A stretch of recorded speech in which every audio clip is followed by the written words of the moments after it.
lumalapit sila sa amin. Tingnan mo, yung duck na yan, isampol na lang yan natin sa mga followers natin.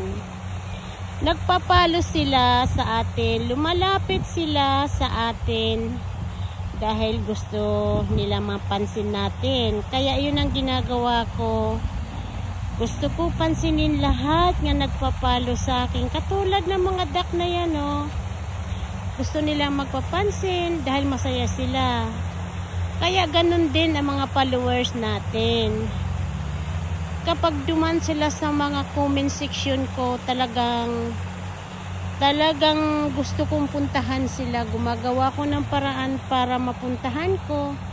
Kasi kaya sila nasa comment section nila dahil masaya sila sa video na pinapanood nila sa akin. So maraming salamat sa mga dumadaan nga nagpapalo sa akin ng mga followers ko. Thank you so much.